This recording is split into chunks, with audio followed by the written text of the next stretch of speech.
Okay, the purpose of this video is just to read from this website, Tech Radar. And there's a keyword in here that I'd like to bring to people's attention. I've always maintained that your biometrics is your DNA, just like the HSBC bank ad says, your DNA is your data. Just look up the images of that on Google. And that this is your mark. This that sits on your forehead, your eyes, your irises, is your mark also. They even say your ear is your mark, biometric mark. Your voice is your biometric mark. Your facial recognition, the way your face is mapped out, the distance between your eyes, the distance where your nose sits on your face, is all your biometric mapping. Your mark.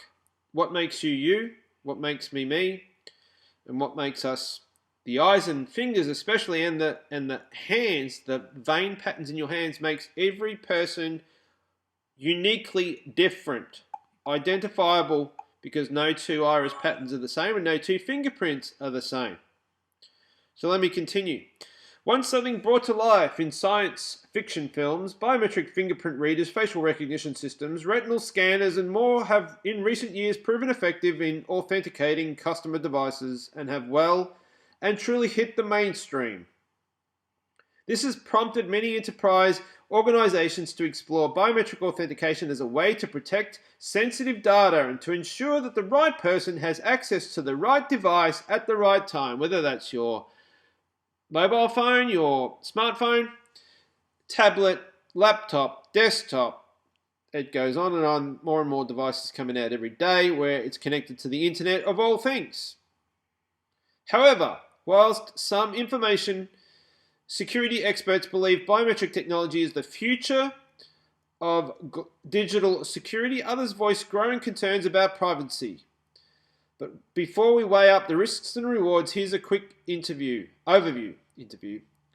Workplace biometric scans are coming to your smartphone. The European Union has created a major biometric database where they're saying now it's mandatory to give up your fingerprints for this new biometric identification card for all European Union citizens.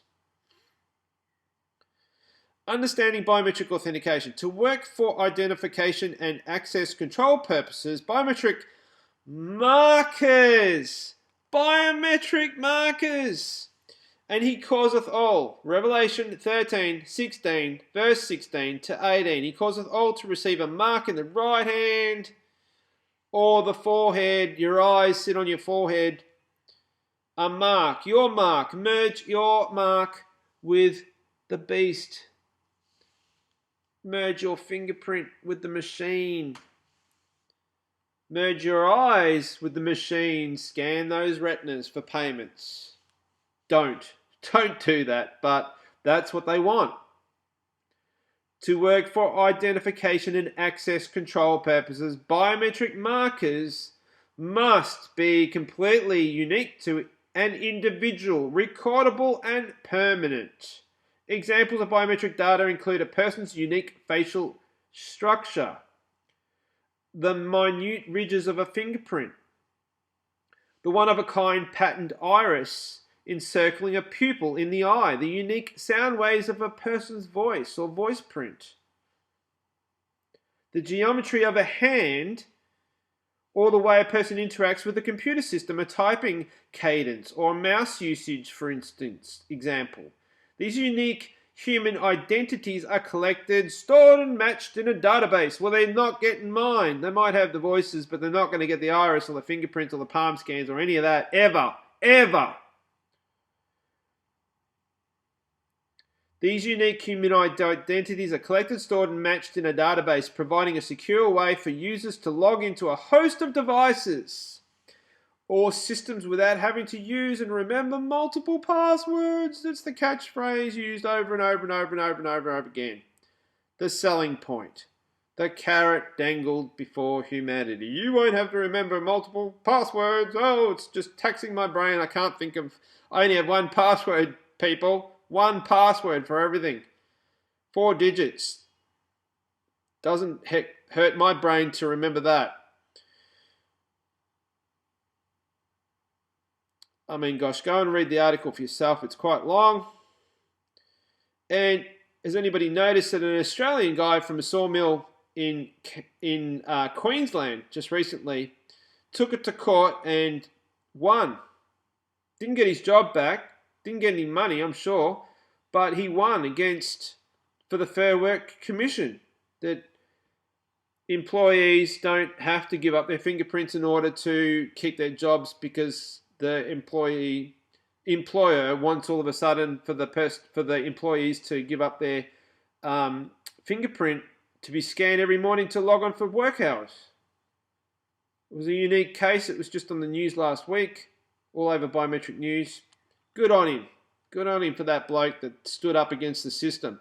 Now, he didn't cite any religious reasons for not wanting to comply and be obedient to this New World Order system. He just said privacy issues. And he took it to court and lost, and then he took it to court again and he won. This is what we're up against, people. Your unique identification markers. Now, I posted a video just recently. Boy, it was good. He used Minority Report. In Minority Report, this is way before biometrics became mainstream, was even heard of. And the old phone, you used to be able to go to Kmart or whatever and buy a roll of film. You can't buy rolls of film now. Everything's digital, right? So you used to be able to buy a waterproof camera with a roll of film in it, Kodak roll of film, 24 pictures, whatever. And in that film there, it shows him raising the waterproof camera, which cost about $10 in those days, and it scans his eyes. This little disposable, once-off use, 24-roll Kodak waterproof camera is scanning his eyes. It's always been the plan to have devices that do this in order to get your biometric markers. This is what this article just said. Called it your markers. Merge your mark with the mark coming from the infrared and all the technologies that are used to scan your eyes and your fingerprints and your palm scans. And then you have received the mark of the beast. Thanks for listening.